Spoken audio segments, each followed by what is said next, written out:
بسم اللہ الرحمن الرحیم۔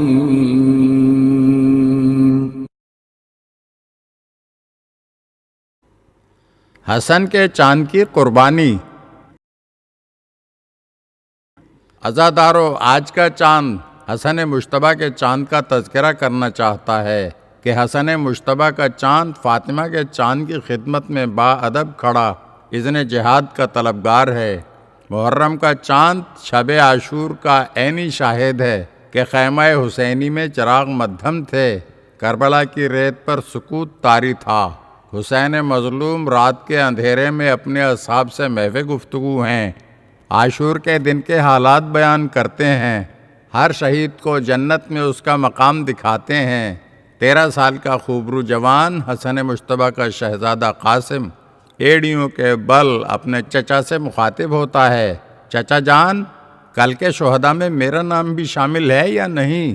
مظلوم کربلا نے قاسم سے پوچھا، بیٹا قاسم، تم موت کو کیسا پاتے ہو؟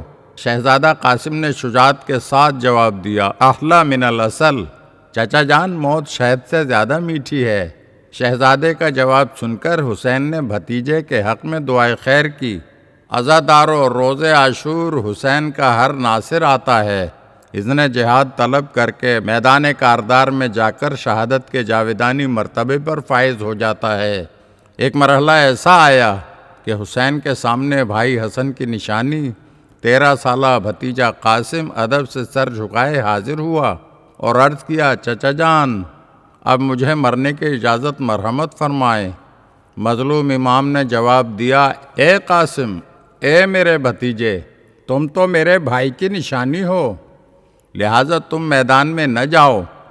میرے نور نظر، تمہارا وجود تو میرے دل شکستہ کے لیے باعث سکون ہے۔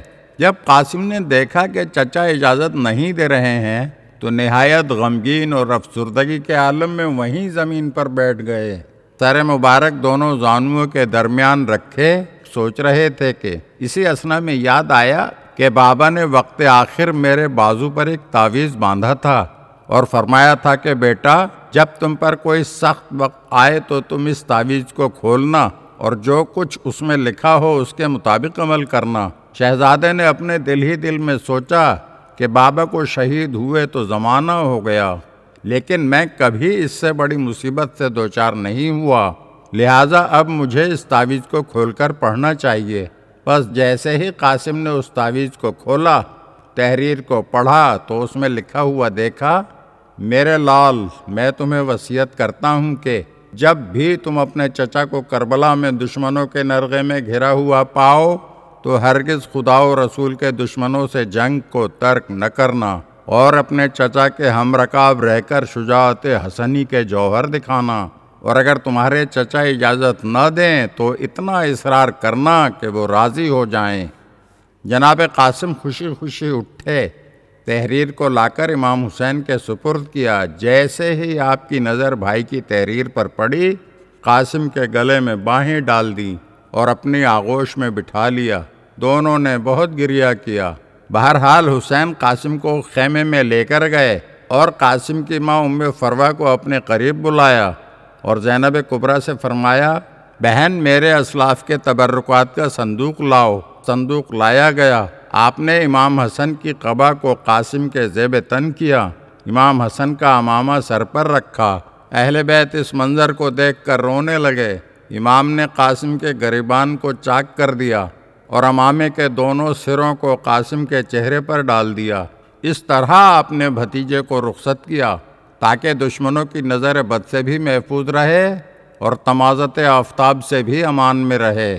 بیوہ، ماں اور چچا سے اجازت لے کر حسن کا چاند یہ رجز پڑھتا ہوا میدان کارزار میں پہنچا کہ اگر مجھے نہیں پہچانتے تو میں حسن مجتبیٰ کا فرزند ہوں جو نواسۂ رسول مصطفیٰ و امین ہیں۔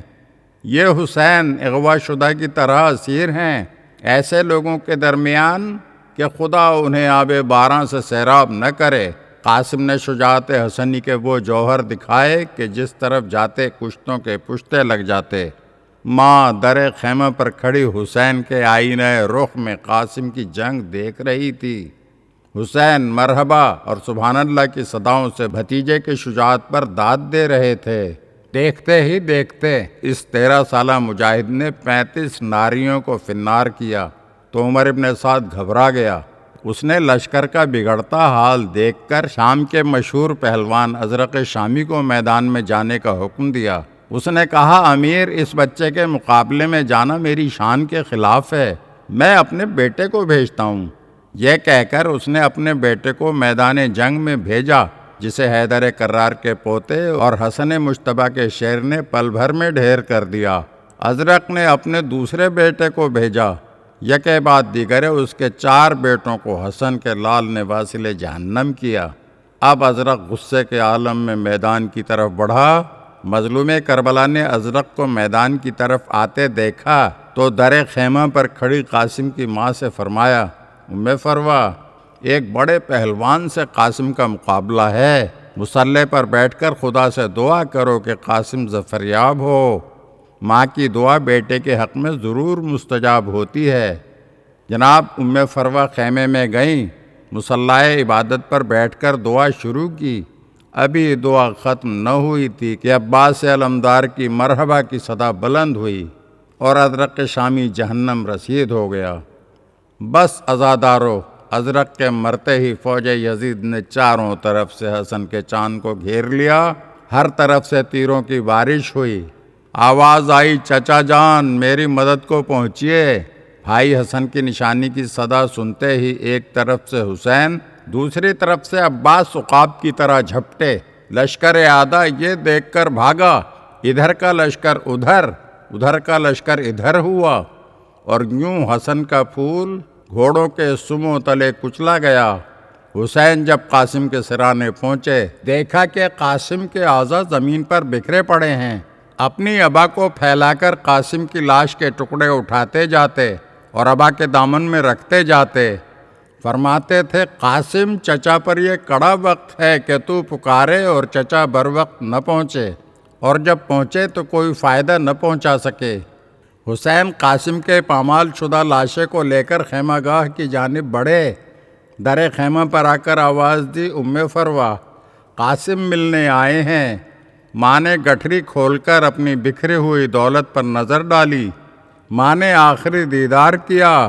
امام مظلوم نے بھائی حسن کی یادگار کے پامال شدہ لاشے کو گنج شہیدہ میں اپنے کڑیل بیٹے علی اکبر کے لاشے کے برابر میں لٹا دیا۔